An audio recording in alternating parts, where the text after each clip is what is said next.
going on, guys? Welcome back to my Mission Impossible series. I am going to be reviewing every single Mission Impossible film. I haven't bought Fallout on Blu-ray yet, but I will definitely have it before I do that review. And today, we are reviewing Mission Impossible 2.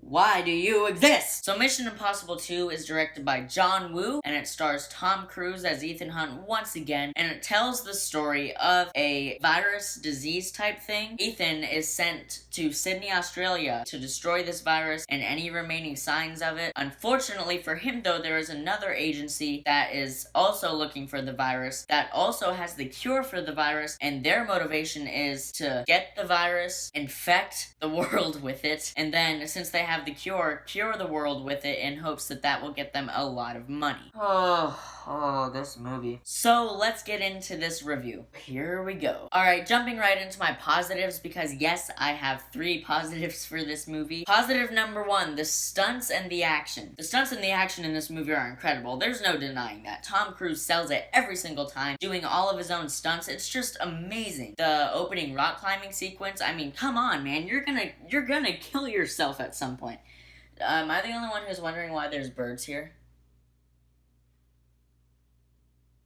The fact that this Blu-ray is in my DVD player kind of makes me uncomfortable. Obviously, the stunts are amazing, guys. They're all practical. There's no CGI stunts in this movie. It's all practical, which is always cool to see. And knowing John Woo, he's a very good action director. He directs the action in this film extremely well. The fight scenes are really good. There is a lot of slow-mo, but I'll get into that when I get into my negatives. The action scenes are somewhat over-stylized, but I'll also get into that when I'm in my negatives. Positive number 2, the cinematography. This movie is gorgeous. I'm just gonna say it. This movie is gorgeous.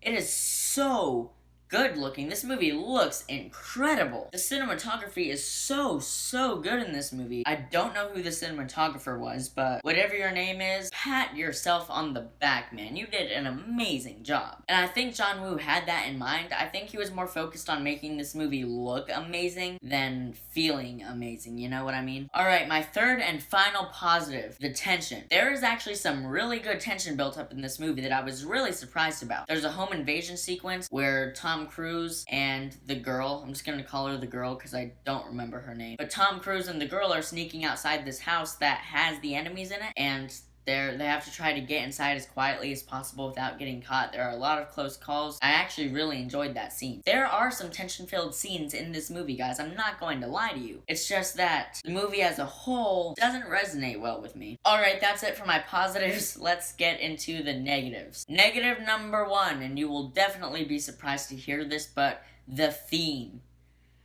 One of my biggest positives about the first Mission Impossible was that theme. It was so good. This movie completely butchers it. It rips any sense of what the theme in the first movie had and just makes it a heavy metal, head-banging rock type thing, and it's just not good in my opinion. Yeah, it would sound cool if the Mission Impossible theme didn't exist and it was an original theme and this wasn't a Mission Impossible movie, it was just an action movie, then it would sound cool, but as the Mission Impossible theme, it just didn't work. And this score was done by Hans Zimmer. Every single other part of the score is amazing. It's just the theme. Plus, no other part of the score is rock and roll. It's just the theme. It just didn't work for me. Negative number 2, Ethan Hunt. Ethan Hunt in this movie is not Ethan Hunt. Ethan Hunt in this movie is a cheap, watered-down version ripoff of James Bond. He's just a complete and total jerk in this movie, which he wasn't in the previous film. In the previous film, he was very loyal to his team. In this movie, he's just a jerk. He's just a James Bond playboy who goes around with random women. Ugh. I'm being so exclamatory about it because that is not the Ethan Hunt character. The Ethan Hunt character has much more depth and much more emotion to him than James Bond. Now, I love me some Bond, but I can't deny that Ethan Hunt is just overall the more compelling character. Negative number 3.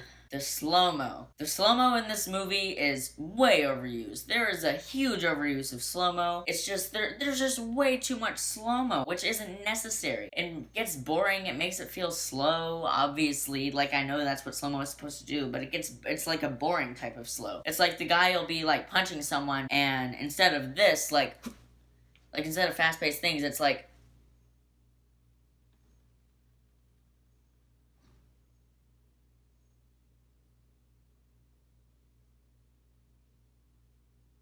and it got really boring at certain moments. Negative number 4, the James Bond ripoff part of this movie. I already mentioned that Ethan Hunt was a James Bond ripoff, but this movie is a James Bond ripoff. There's an entire scene on the side of a cliff when Ethan Hunt and the girl are just like racing each other with their cars, I guess, and crashing into each other for fun. I don't know. But it's right out of GoldenEye. Do you remember the car scene in GoldenEye? It's right out of that. It was, ugh. And not only that, this movie legitimately is trying to be a James Bond movie, guys. It is trying to be James Bond. Mission Impossible is not James Bond. Whew, I need to calm down. I can see a lot of you right now just saying, it's just a movie.